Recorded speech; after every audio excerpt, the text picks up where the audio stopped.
Welcome to our YouTube channel జై ప్రజారాజ్యం 2029. మీరు కనుక మన ఛానల్ ఇంకా సబ్స్క్రైబ్ చేయనట్లయితే దయచేసి వెంటనే సబ్స్క్రైబ్ చేయండి.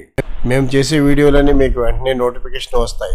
2 రోజుల తేడాలో జనసేనలో 2 నియోజకవర్గాల ఇన్ఛార్జీలను పార్టీని సస్పెండ్ చేశారు. అందులో ఒకరిపై చర్యలు ఓకే, కానీ మరొకరిపై చర్యలు ఎన్నో ప్రశ్నలు లేవనెత్తుతున్నాయి. చిత్తూరు జిల్లా శ్రీకాళహస్తి నియోజకవర్గం జనసేన ఇన్ఛార్జి కోట వినత దంపతులను జనసేన పార్టీని సస్పెండ్ చేశారు.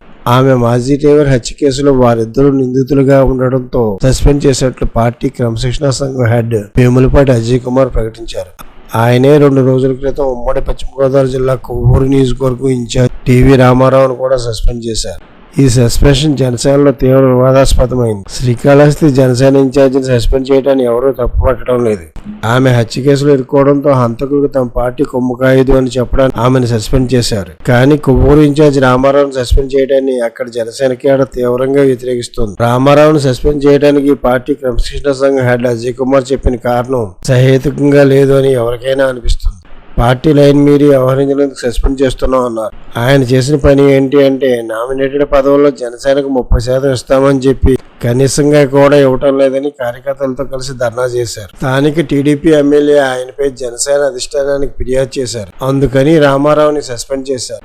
జనసేన ఇన్ఛార్జి తమను గుర్తించాలని, తమ పార్టీకి కూడా నామినేటెడ్ పదవులు సహేతుకంగా కేటాయించాలని డిమాండ్ చేయటం టీడీపీ నాయకులకు తప్పుగా కనిపిస్తే కనిపించవచ్చు. ఇది జనసేన అధిష్టానానికి కూడా తప్పు అని ఎలా అనిపిస్తుంది? కొవ్వూరు నియోజకవర్గం పరిధిలో 14 సహకార సొసైటీలు ఉంటే అందులో 13 సొసైటీ పదవులు టీడీపీకి ఇచ్చి కేవలం ఒకే ఒక సొసైటీ జనసేనకు ఇచ్చారని రామారావు చెప్పారు. మరి ఇది పార్టీ లైన్ తప్పన ఎలా అయిందో అజయ్ కుమారే చెప్పాలి. గత ఎన్నికల్లో 21 సీట్లకే పోటీ చేస్తున్నప్పుడు పార్టీ కేడర్ నుంచి తలెత్తిన అసమ్మతిపై అధినేత మాట్లాడారు. అలయన్స్ లో వెళుతున్నప్పుడు సర్దుబాట్లు తప్పవని, కూటమి అధికారంలోకి వచ్చాక 3వ వంతు పదవులు తీసుకుంటామని జనసేన స్పష్టంగా చెప్పారు. ఆ మేరకే ఇప్పుడు కొవ్వూరు ఇన్ఛార్జ్ డిమాండ్ చేశారు.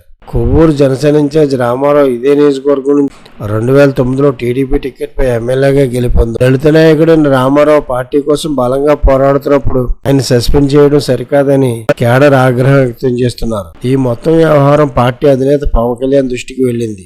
దీనిపై పూర్తి విచారణ జరిపి తనకు నివేదిక ఇవ్వమని సీనియర్ నాయకుడు శివశంకర్ను పవన్ కళ్యాణ్ ఆదేశించారు.